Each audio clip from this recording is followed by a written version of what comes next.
Todo conhecimento começa com o sonho.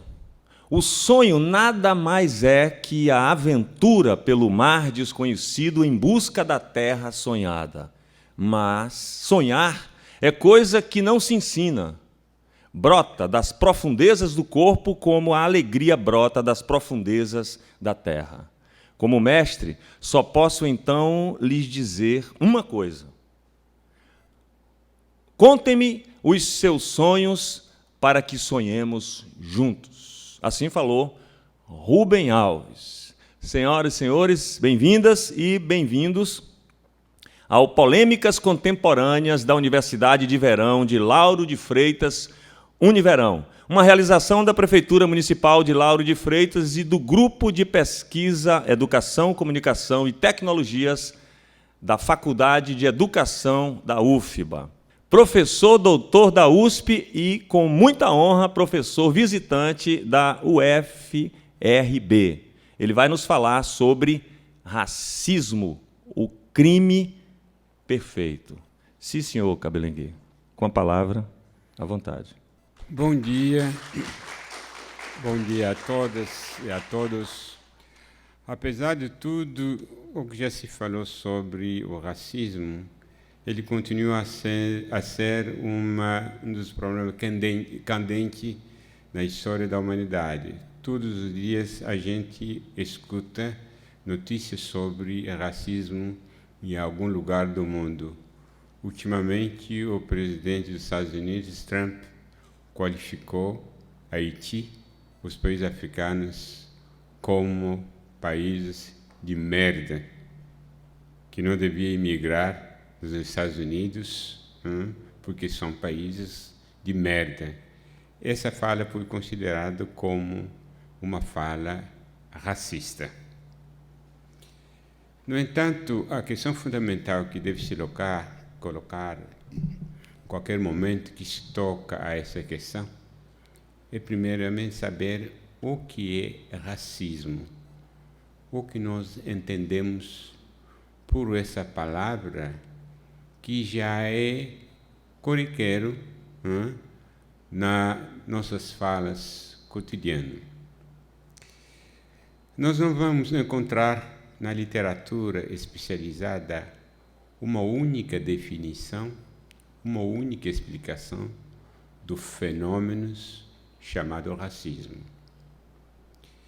Pois, se olharmos várias disciplinas que tratam dessa questão, por exemplo, a antropologia, a sociologia, a psicologia, a psicanálise, a história, as ciências biológicas, nós não vamos chegar a um denominador comum sobre esse fenômeno chamado racismo. Cada um dessas disciplinas tem sua definição e sua explicação. Tem que dizer que o racismo é um fenômeno natural, universal, que existe desde que a humanidade surgiu no planeta Terra. O outro nos diz que o racismo é um fenômeno cultural, nesse sentido também universal, porque todos os povos sempre se definiram em relação aos outros, aos vizinhos, aos diferentes. Essas definições sempre acompanhado de preconceito, porque cada sociedade sempre se considera como melhor em relação aos outros. Os índios Carapós, em sua mito de origem, dizem que todos os povos nasceram das madeiras, mas eles nasceram das madeiras de excelente qualidade. Os outros povos nasceram das madeiras podres. Isso significa que eles têm uma humanidade superior. Isso é simplesmente um preconceito. Mas esse preconceito nada tem a ver com o racismo.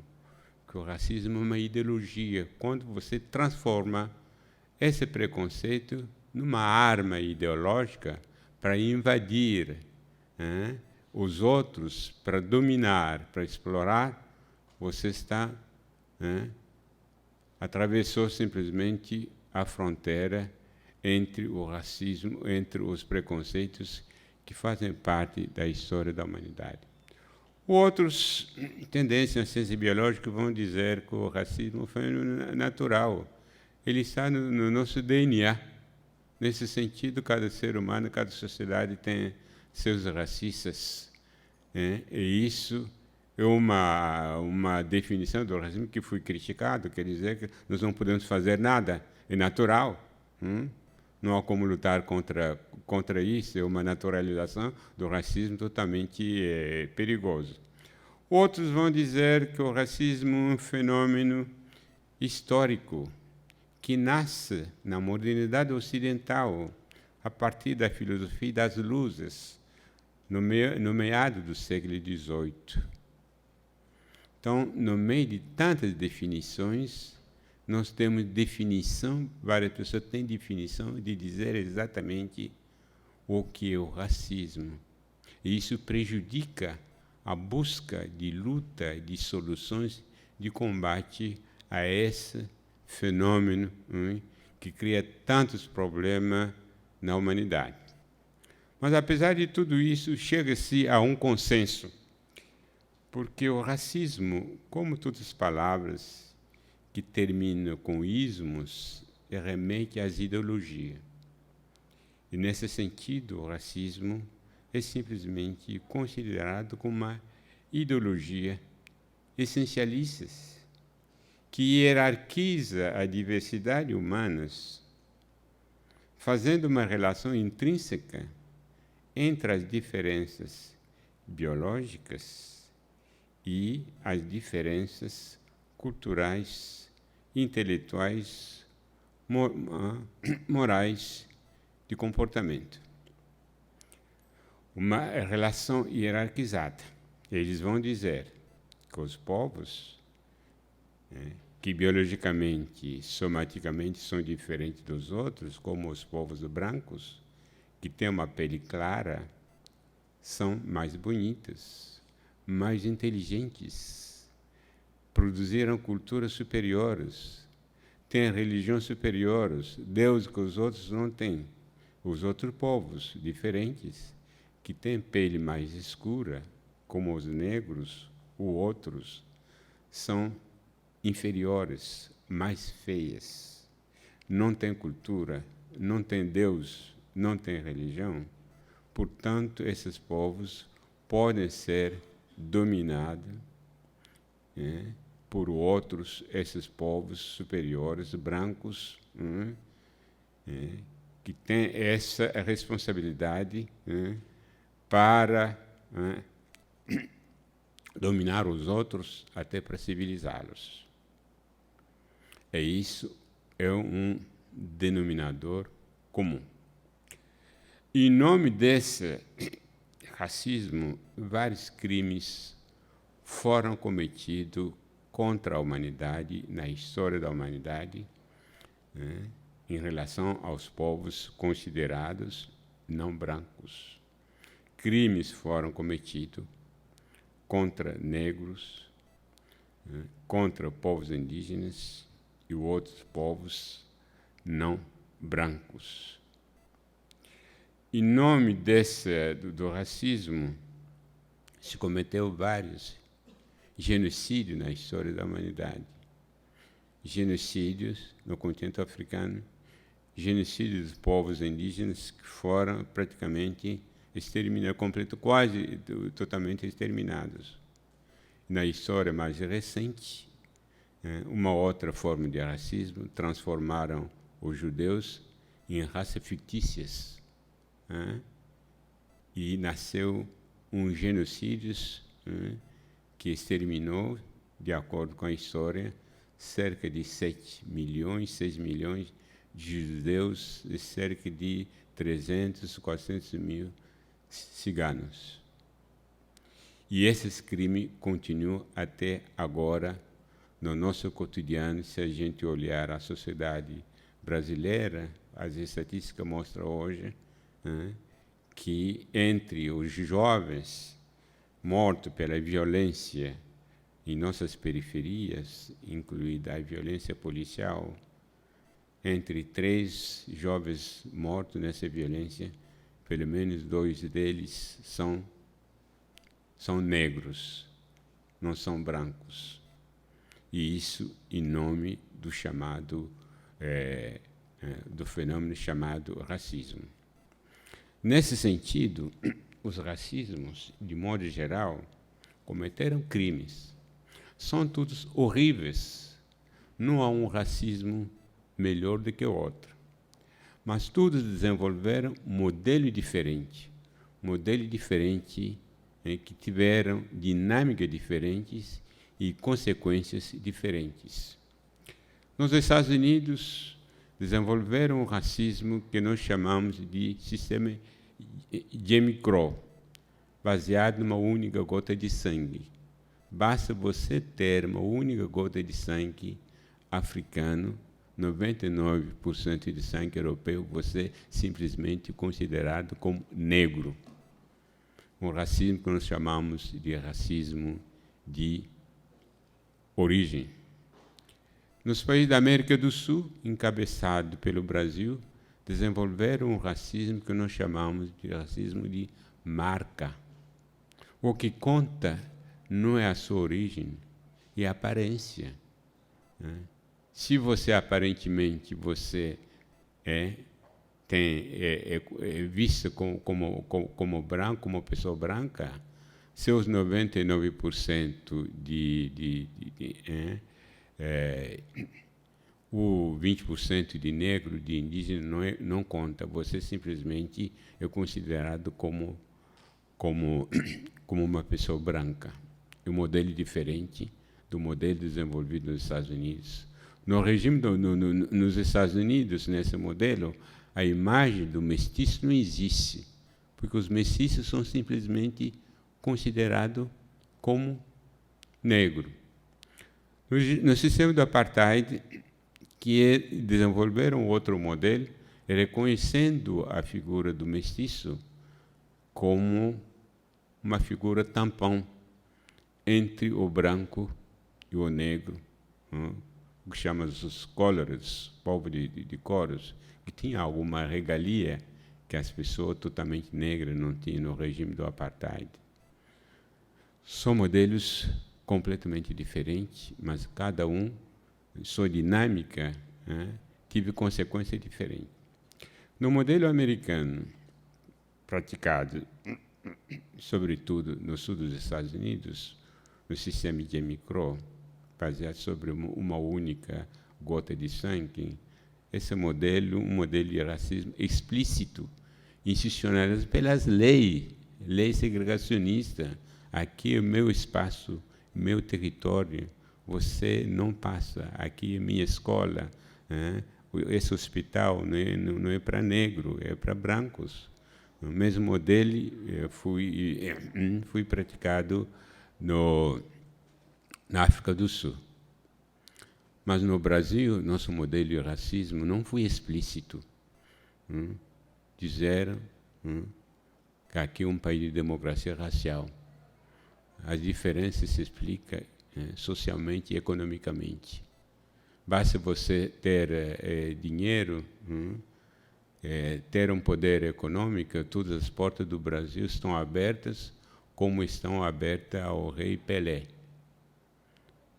E isso é um modelo diferente, que fez suas vítimas, mas diferente do modelo americano, que era explícito, que conscientizou massivamente a população americana,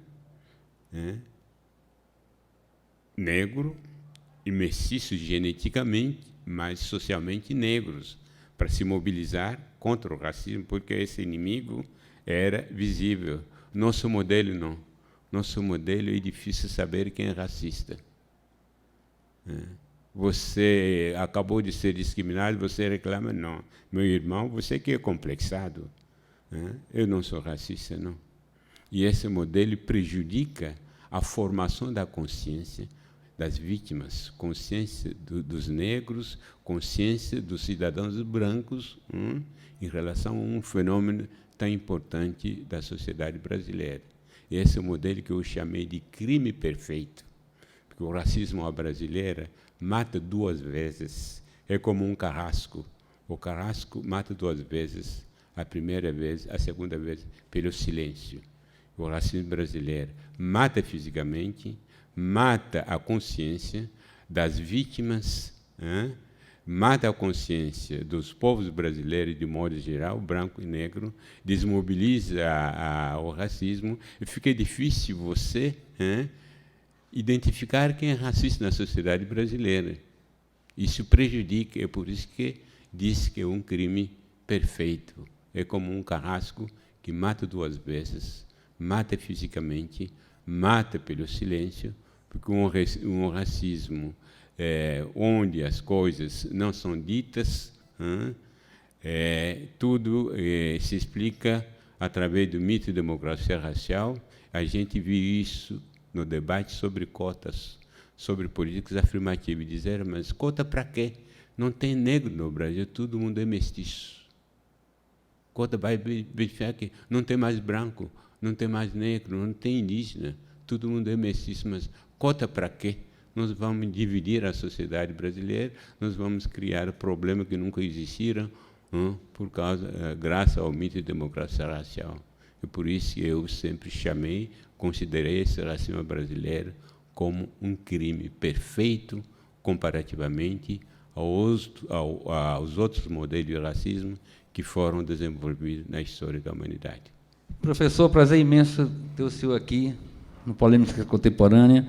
Eu queria só que o senhor tecesse um pouco esse momento do Brasil hoje, onde parece que tem um incômodo na linguagem, porque se levantou todas as questões de falas que eram aparentemente normais e que estavam carregadas de teor racista. E as pessoas estão todas incomodadas. Eu posso falar isso, eu posso falar dessa maneira, e termina se entregando. Como o senhor vê esse momento do Brasil com as coisas mais acirradas, ou seja, tirou um certo pano e o crime está se revelando. Como o senhor vê esse momento? Eu acho que o Brasil oficial se assumiu como também um país racista, apesar de ser um racismo sui generis.